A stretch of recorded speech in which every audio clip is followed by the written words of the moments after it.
I want to wish everyone a very happy new year. Happy New Year's Eve. Hope everyone is preparing for a lot of fun tonight. Some safe fun, of course. Wear your mask, still take all the precautions that you need. Some safe fun, but a very happy new year. We're ready to get into the fight.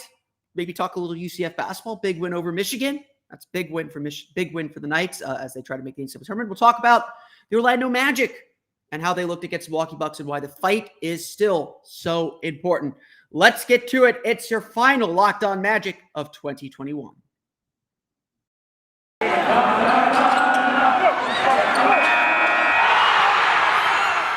You are Locked On Magic, your daily Orlando Magic podcast, part of the Locked On Podcast Network, your team every day.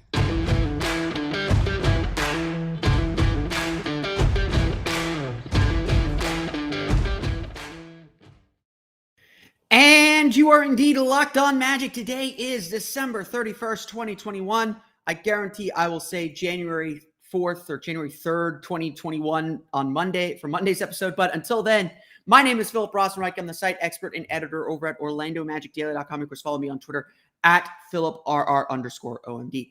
On today's episode of Locked On Magic, a surprise live episode. If you're able to listen to us live on YouTube, you can submit your questions during the show. On today's episode, we will chat about the Orlando Magic's loss to the Milwaukee Bucks and why there's still plenty of positive signs that came from it, why the Magic are starting to come out of the other end of this COVID outbreak, and why the Magic continuing to fight is a really big part of the team's culture and the growth and development that they're hoping to have the rest of the season. A lot of good signs coming from this game despite another double-digit loss. We'll get to all that coming up here in just a moment, but before we do that, we want to thank you for making Locked On Magic part of your day every day. Whether you're listening to us at work, at home now on your day off. Today might be a day off. I'm not 100% sure. My calendar is always weird. At work, while you're working out, whenever, we truly appreciate you making Locked On Magic part of your day every day. Remember the Locked On Podcast Network. It's your team every day. We're streaming. We're free and available wherever you download podcasts, as well as streaming on YouTube. Look, just this game had a lot of similarities to Tuesday's game. No, the Magic didn't get down by 29 points and didn't get potentially embarrassed, but there was a lot of that same sort of push and pull. The Milwaukee Bucks were in control for almost the entire game. Let's not get it twisted. Let's not get that part out of there. The Bucks are the better team. Giannis just kind of goes at half speed or at the pace that he needs to, and then when he needs to turn it on, he turns it on. And Wendell Carter played some incredible defense on Giannis. I really loved how Wendell Carter played. I really loved how Freddie Gillespie played in support of him. But when Giannis wants to do what Giannis wants to do, he's going to do it. And so the trick is not letting the sleeping giant get going in a lot of ways. But Orlando just they continue to stay in it. And they made their runs. They found their little groove. And they played about as well as you could expect considering all the injuries. I mean, Tim Frazier starting at point guard. Tim Frazier had a really nice game. It was the first really nice game for him in a Magic uniform. I know fans have been very, very critical of him. Hard to be critical of him after this game. Orlando just kept kind of grinding. Their defense never really could get right. They put a lot of attention on walling Giannis, and Carter did a good job of that on his own. But every time that Carter had to leave to go help someone else, Giannis had a free run, or the Bucks were able to get the ball moving to the shooters, or Orlando's offense just couldn't get going consistently enough. And Orlando's offense was good this game, don't get me wrong. Orlando would miss some key shots here and there that would allow Milwaukee to kind of extend that lead. I mean, it got out to like 8 to 12 points, and that's really where it stayed for almost the entire game. Milwaukee, was threatened, and certainly Orlando made a great run at I think it was 22-4 run in the third quarter to tie the game. They ultimately took a 1-point lead for a little while. The Magic starters did their best to keep this game close. And when that starting group was in there, whether it was RJ Hampton at the point or Tim Frazier at the point, when the Magic starting group was in there, they did good things. They put themselves in a position to win the game. But as has often been the case this season, once they broke that lineup, once the lineup changed, once the lineup shifted, once that bench group came in, and look, the bench group is not the Magic right now. I hate to say this, and this is no offense to those guys on the bench, but those are not players that we're heavily invested in or really caring about for the future. And yes, they are. I love those bench guys. I think they're playing hard. I think they're making the most of this opportunity.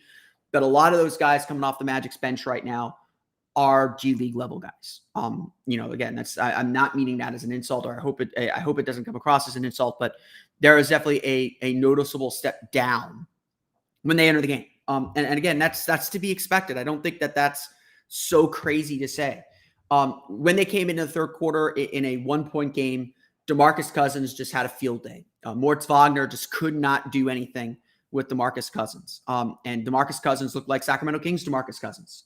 It was a throwback performance. The Magic were a step late defensively on a lot of things. They fouled a lot, especially in that third quarter. And that allowed Milwaukee to take a 1-point deficit and extend it back out to a 12-point lead. And that's really the reality of it. That's really the reality of where the difference in this game came. It was a 136-118 game. It was not an 18-point game. It was really a 12, 14-point game, 12, 13, 11, 10-point game, somewhere in there. The Magic pulled their starters. They were down 11 late in the game. Drew Holiday hit a 3. Giannis hit a shot. Chris Middleton hit a shot. That's how they extended it back out to 18. And that's how they got the final margin. The Bucks left their starters in a little bit longer than the Magic. But Orlando just kept fighting. I gotta give them credit for that.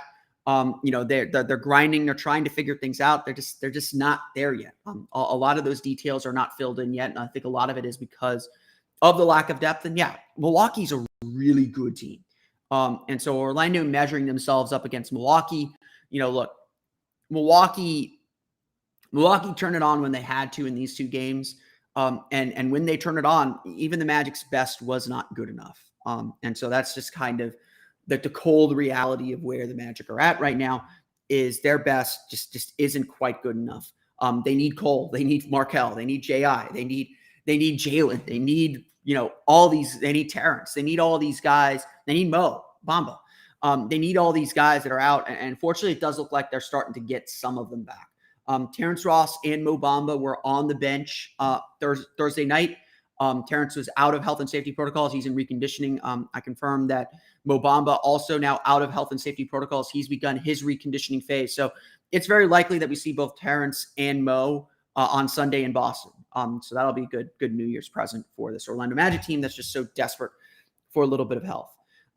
Again, this game, I really liked a lot of things that I saw from the Magic, and it's a lot of things that I've liked throughout their tenure, throughout their time, throughout the season. Really, there are some really good pockets of play. I thought, we'll get into the box score here. Franz Wagner did Franz Wagner things, and Milwaukee did a good job denying him the ball, trying to keep him uninvolved. Orlando has to do a better job getting him involved and keeping him involved because he's such a good weapon. He made some rookie mistakes, made some rookie bad decisions early in the game, but he really found his center and really made some big plays. A big reason why Orlando came back in this game because Franz Wagner really stepped up his play. Wendell Carter was great as a fulcrum of the offense, just really doing a good job distributing and keeping everyone involved. And Orlando, again, maybe fell in love a little bit too much with their three-pointers. Milwaukee's good at keeping teams from the paint. But they have to continue to they're not afraid to shoot threes. I think they're a better three-point shooting team than they've shown. And they've just got to kind of continue to cycle and get through their offense. We're going to go through the box score here in a little bit, but I do see someone. We're going to go through the box score here in just a moment. We do appreciate you listening today here on New Year's Eve. But let's first take a break and tell you a little bit about PrizePicks. Look, it's really tricky and really, really tough. You go play those daily fantasy games. You're playing against a million people. A lot of them have like 50 entries. They water everything down, and they usually win. They do really, really good. And it's really, really tough. What you want easy, something simple, something to actually have a chance to win at. I remember playing there's other DLC games, and I feel like I'm pretty knowledgeable in NBA, but I would be either making my money back or winning a very, very small amount. Winning the big money, winning the big amounts is extreme. You just kind of sit there and hope and pray that your entry's going to win. That's not how PrizePicks works. You're going to love this app. It's NBA and mixed sports pick'ems. It's just you versus the house, and you have a better chance to win than any other daily fantasy that I've played. PrizePicks has the best NBA DFS prop game on the market, and I can tell you from experience that it does. They offer more NBA props than any other DFS prop operator and offer all the superstar players as well as bench players, only recording a handful of minutes each game. Keep hitting that over on Franz Wagner. Trust me. PrizePicks offers any prop you can think of, from points, assists, rebounds, threes made, and more. All of you guys that deposit and use our promo code will receive a 100% deposit match up to $100. So just use that promo code NBA to take advantage. You pick two. Here's how it works, though. You pick 2 to 5 players and an over-under on their projections. You can win up to 10 times on any entry. It's just you versus projected numbers. I was playing PrizePicks over Chris. They gave away some free picks, but taking Steph Curry under 30, big mistake on my part. Ended up losing that entry, but I won a couple of entries. I won some big money, and I've actually, almost doubled the deposit money that they gave me, that deposit match that they gave me in just 1 week. It's pretty easy to play, and if you know your stuff, you have a very good chance of winning. So go to prizepicks.com and use promo code NBA, or go to your app store and download the app. It's a really easy app to use. PrizePicks is daily fantasy made easy. If you're not playing PrizePicks, you honestly don't know what you're missing. And check it out today. PrizePicks, and use the promo code NBA for the free deposit match. We want to thank you again for making Locked On Magic part of your day every day here in 2021. Get set for 2022 as well. And make next listen to the Locked On Now podcast with nightly recaps of every NBA game with analysis from our local experts. Locked On Now is your number one source for the daily news around the NBA. Check it out on Apple Podcasts, Spotify, or watch it on the Locked On NBA YouTube channel. The Orlando Magic fall to the Milwaukee Bucks 136-118. Again, disappointing for sure, because it was a loss and we want to see the team win. There's still a lot of really good things coming out of this game. I thought the Magic, obviously their offense was clicking and was working. I thought Franz Wagner followed up his game against the Bucks on Tuesday with a really solid game, and I think that consistency is really, really important for a rookie. Wendell Carter, I thought, played really, really well. I thought RJ Hampton had one of his better games of the season as well. So a lot of really good things. And again, I think we all could sit here and recognize that a big part of what Orlando's missing is the depth. All those players that the Magic don't have right now. All those players the Magic don't have right now would help this team tremendously. Like, seriously, just would make this team a lot better. And Magic just are missing a huge chunk of their roster. I mean, even getting Terrence Ross and Mo Bamba back would help a ton. I think most of us have watched this team and said, yeah, they need Markelle back. Getting Markelle back, even if he's playing 20 minutes off the bench or 15 minutes off the bench, would be a huge boost to this team, just for the stability that he would provide and all that. And so you always take a lot of these games with something of a grain of salt, or a little bit of a grain of salt on that matter. But let's run through the final box score for you real fast as the Orlando Magic fall 136-118. Franz Wagner leads the way with 20 points, 6 for 12 shooting, 2 for 3 from deep, 6 for 6 from the foul line, 3 turnovers for him. Again, coming off a 38-point game, I was joking with some other members of the media in the media room that Franz doesn't know what he's about to see tonight. He doesn't know what the Bucks are about to throw at him. Now he's made the Bucks aware of his presence. And I don't think Milwaukee went crazy. They certainly blitzed him a lot harder on screen and rolls. They really tested him. He made some bad decisions early, but he adjusted as the game went on. And again, that to me remains the most impressive part about Franz Wagner. Like, every challenge that you throw at him, everything that he sees, he adapts to very, very quickly. He figures it out very, very quickly. And I think some coaching definitely helps. I think, Wagner definitely prepares as well as he can, but he's learning everything on the fly right now. And he's adapting on the fly. And it's really, really impressive to see. I am still just blown away by how good he is. Second half, third quarter especially, he really stepped up his game, made a bunch of big shots that got the Magic back in the game, made a bunch of really good decisions as well. The Magic did a good job getting him involved. I mean, I think the biggest complaint that I saw on the internet was that he only took 12 shots. And at this point, he probably needs to be up above 15 with how important he can be to the offense. But again, you look at Franz. Franz is not making bad decisions. If he's turning the ball over, it's because he's trying to make a pass to the next guy. Or he's trying to get it to an open guy. He rarely forces the ball into the paint. There's usually a gap there for him to go at, and he gets in there quickly and he attacks quickly, and he does a good job at that. So, I jokingly say this, but I really mean it. Franz Wagner is really, really good. And I think the Magic do have something really special with him. Gary Harris, a solid 17 points, 7 for 15 shooting, 3 for 6 from the floor, 3 steals for him. Harris has been a rock in December. I know we talked about that a little bit earlier in the week. I know I wrote about it a little bit earlier in the week.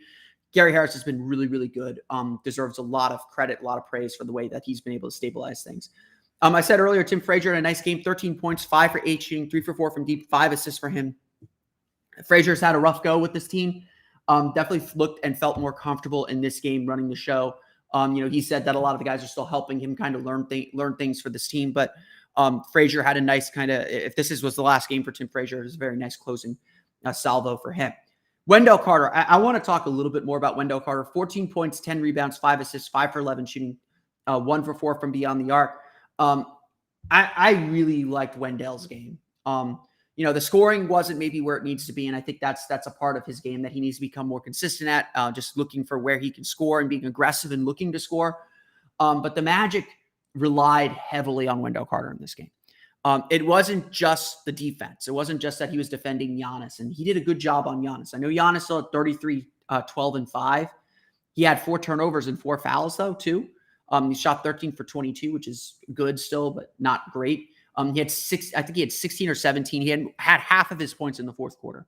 Wendell Carter did a good job keeping his body in front of the basket, in front of Giannis, making Giannis work for all his shots, and just challenging him at every turn. Giannis got some putbacks. He got some pockets where he scored.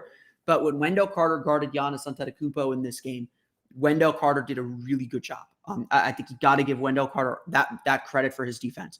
Furthermore, the Magic have been running a lot of their offense through Wendell Carter in the high post. If you watch the Magic's offense, a lot of the actions begin with getting the ball to Carter at the elbow or around the top of the key, and then running dribble handoffs off of him. And he makes a lot of the reads and a lot of the decisions on how to initiate the offense. And if you watch him as well, he's organizing a lot of the team as well. He's telling guys where to go. And so in a lot of ways, especially because the Magic don't have a point guard right now or don't have a true point guard right now, Wendell Carter is the organizing factor for this team. Now, whether that's ultimately a good thing or not is certainly a fair question. Whether the Magic's offense can sustain itself with that kind of setup, certainly a fair question. I'm not going to sit here and say that the Magic are perfect offensively. They're not. They're still really kind of inefficient offensively, although they've gotten a lot better. But Carter has been a really big part of when the Magic's offense has done well. I don't think Moritz Wagner, they do this with Moritz Wagner too. They've done it a little bit with Mo Bamba. Neither of them perform this function in the offense as well as Wendell Carter. So again, watch the Magic offensively a little bit. Carter's gotten a lot better as a passer. He had 5 assists in this game. He's still not maybe a great kind of fulcrum. He's not a Jokic-esque fulcrum who is, but the Magic kind of use him the same way. They run their offense through Carter. He makes the initial reads to kind of get the team into their sets and kind of get the ball to the next guy to set up a pick and roll, to set up a dribble handoff, to set up a pin down. He does a lot of that work. And so I think Carter did that really, really well in this game. I thought he played very, very well. Off the bench, they get 15 points, 5 for 12 shooting, 2 for 5 from deep from RJ Hampton. He also had 5 assists. I know RJ was minus 23 for the game. Again, the individual plus minus isn't so important. The individual plus minus went as you expected, but I really loved how RJ played in this game. He played as under control as I have seen him play all season long. I felt like, I've said this before many, many times when I've watched RJ. It's just like, dude, slow down, just slow it down. You're going to be able to make the reads. You're going to be able to make the plays once you slow the game down and kind of begin processing information a little bit slower, and then using your speed and changing your speed. That's kind of the big next step for RJ Hampton. This was a really good game in that direction, stepping in that direction. He whipped some passes cross court that I've not seen him do before. He played with a lot of patience. He had a few wild finishes. I'm not saying, I don't think that's completely out of his game yet. But he made a lot of really good reads and really good passes as well. That just really get you excited that maybe he is figuring out that he is putting those pieces together. His 3-point shooting is already pretty reliable. He 2 for 5 is pretty solid for him. He's willing to take that shot. He's making his fair share of them. Spot up 3 especially, he's been really good. But if Hampton can add that playmaking and then he slows his game down, that means he's slowing his game down a little bit. That means he's doing the things he needs to do. That's going to make RJ Hampton a really good player. Moritz Wagner, 19 points off the bench, 5 for 15 shooting, 1 for 8 from deep, 8 for 10 from beyond the arc. I know Wagner scored a lot of points. Mo Wagner scored a lot of points, but not super impressed with this game. Missed a couple big threes at big moments, especially in the fourth quarter, that would have helped the Magic get back into the game. Instead, Milwaukee was always able to extend it back out and keep the Magic at arm's length. Milwaukee defeats Orlando 136-118. Giannis with 33, 12 rebounds, 5 assists. Chris Middleton with 22 points for the team in this one, 6 assists as well. Drew Holiday with 25. Orlando didn't have to do with him. 7 assists. Milwaukee shoots 33 for 36 from the foul line. That was a big factor in the game, 49.5% from the floor overall. Orlando shoots 48.3%. Again, there's most games Orlando scores 118 points, they should win, but Milwaukee is a fully operational battle station, and Orlando decidedly is not. Well, the Magic are done with the Bucks, at least for now, so that's good news, I suppose. They fall again to the Milwaukee Bucks, 136-118. When we come from this quick break, we'll answer your questions for those that are on the live stream. I see a couple in there, so get your questions in now. I'll answer them here, and we'll talk a little bit about why the Orlando Magic's fight is still such an important thing for this team. But first, let's get a quick word in from our pals at Built Bar. It's a new year, and that means New Year's resolutions. If yours, like mine, is about getting fit or eating healthier, make sure you include Built Bar in your plan. Built Bar is the protein bar that tastes like a candy bar, maybe even a little bit better than a candy bar. Built Bar makes it easier to stick to your resolution because it tastes so good, you'll want to eat it.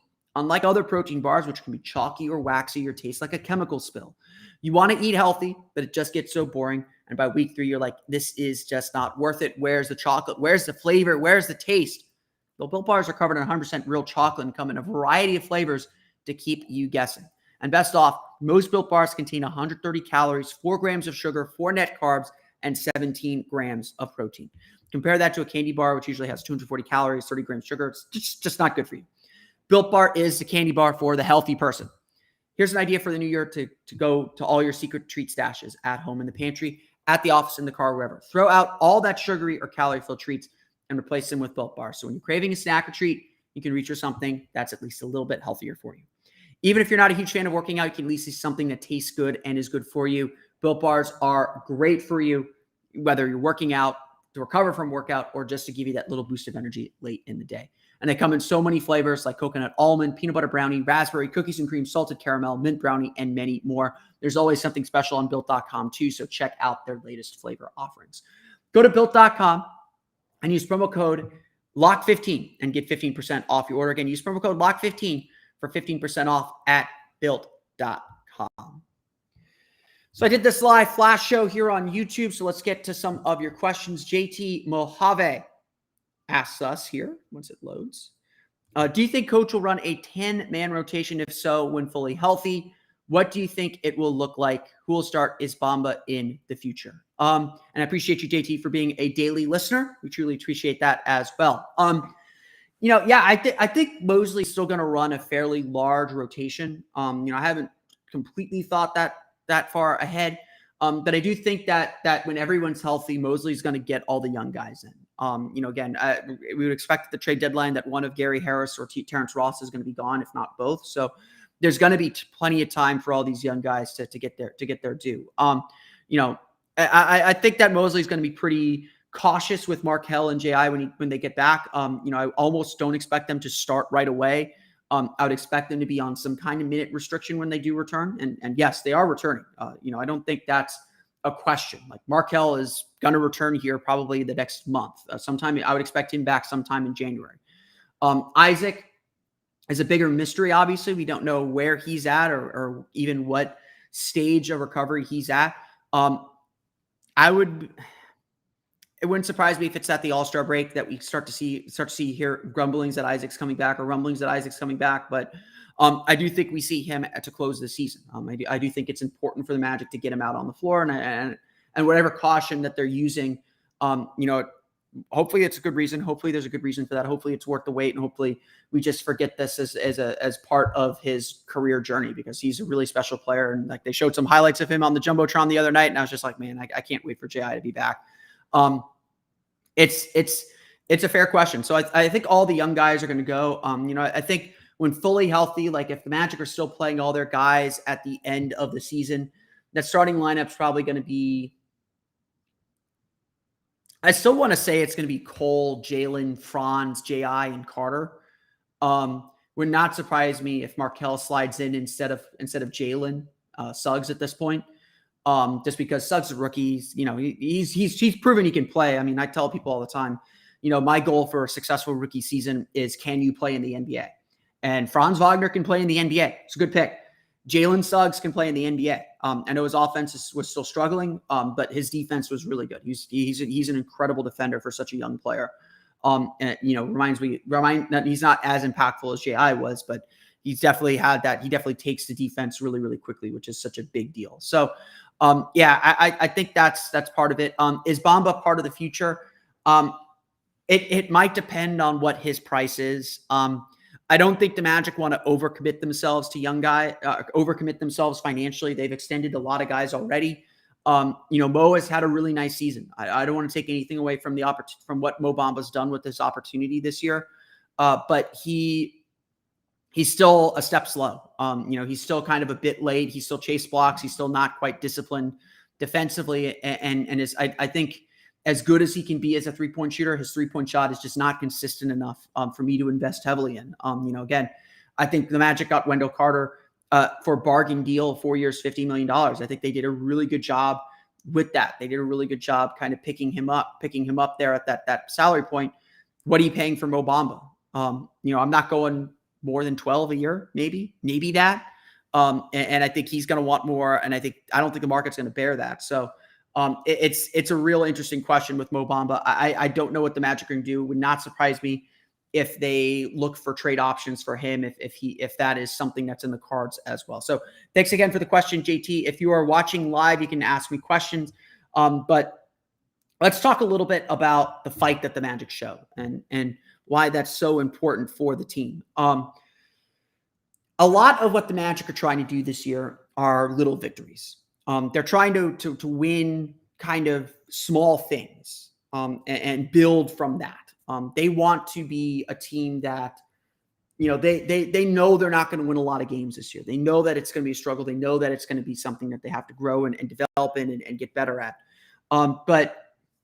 This Magic team is focused a lot on little victories. They want to have little pockets of playing well and begin to string those together, obviously, as the season goes on. I expect once this team is healthy that there will be a little bit more of an expectation to win.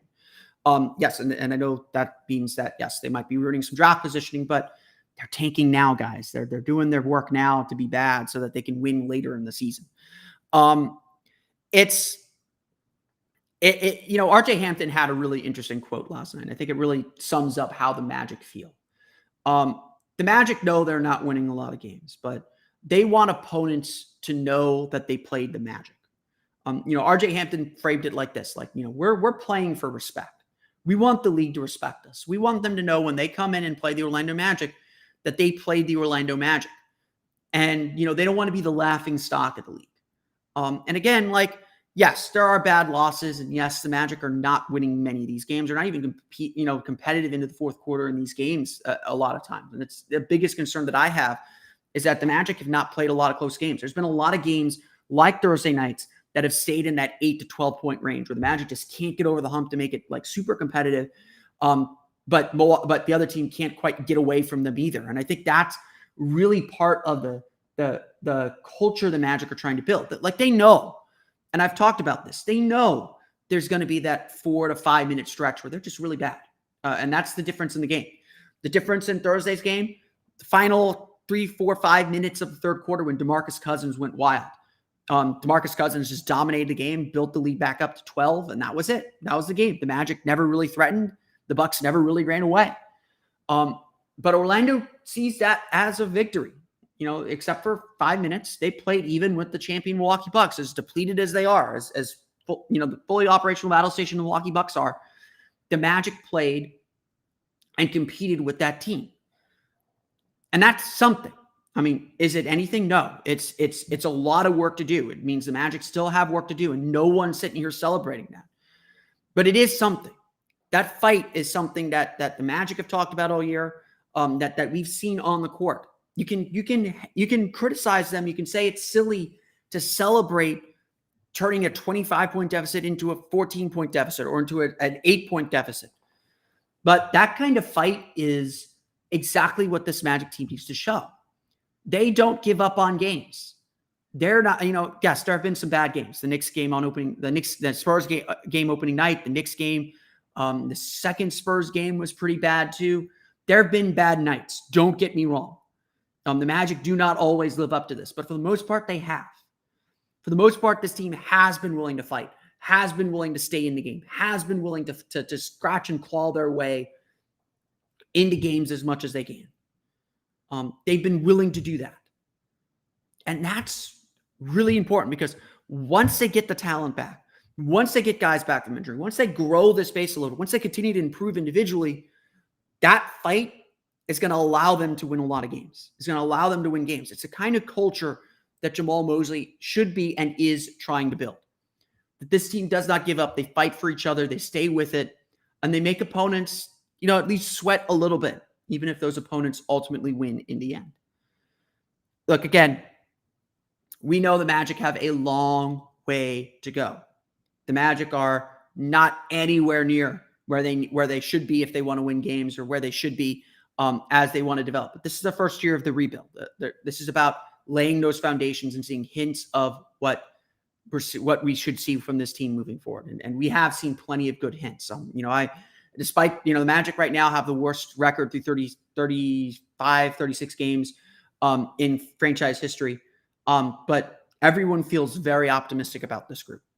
I still feel very optimistic about this group. There's definitely something different about the way the Magic are playing now and the way that they're playing and the way that they're interacting that was different from the first rebuild. I mean, obviously, you got to start growing. You got to start building. You can't just be warm and fuzzy feelings forever. You've got to start producing results. And this year's not necessarily about results, but you got to start trending in that direction. I think the Magic are playing better as the season goes on. Obviously, right now it's hard to learn much of anything because of all the injuries and absences. But the Magic do have a bit of that culture. They do have a bit of what they're trying to be and who they're trying to be. And the Magic are a whole lot better than maybe their record says they are. And I think that's really, really important. And I think the Magic are building the kind of culture that will make them a whole lot better too. I want to thank you all again for listening to today's episode of Locked On Magic. Of course, find us on Twitter at Locked On Magic. Subscribe to the podcast and Apple Podcasts, Stitcher, TuneIn, Himalaya, Google, Spotify, Odyssey, all the fun places on the podcast to your podcast-enabled listening device. You can, of course, find me on Twitter at PhilipRR_OMD. For the latest on the Orlando Magic, be sure to check out OrlandoMagicDaily.com. You can follow us there on Twitter at OMagicDaily. And, of course, thank you again for making Locked On Magic part of your day every day here in 2021. We hope you have a healthy and happy new year 2022 with some friends and family. Celebrate it responsibly, mask up if you can. But we truly appreciate you making Locked On Magic part of your day every day. Now that you're done with us, it's a big day in college football, so make your second listen Locked On Bets, your daily one-stop shop for all your gambling needs. Locked On Bets, hosted by your boy Q with expert analysis and insight from Lee Sterling. It's free and available on all platforms. That's going to do it for me today. That's going to do it for me for 2021. I want to thank you all again for listening to today's episode of Locked On Magic. Have a happy new year. We'll see you all in 2022. Until then, for Orlando Magic Daily, this has been Philip Rossman-Reich. We'll see you all again for another episode of Locked On Magic.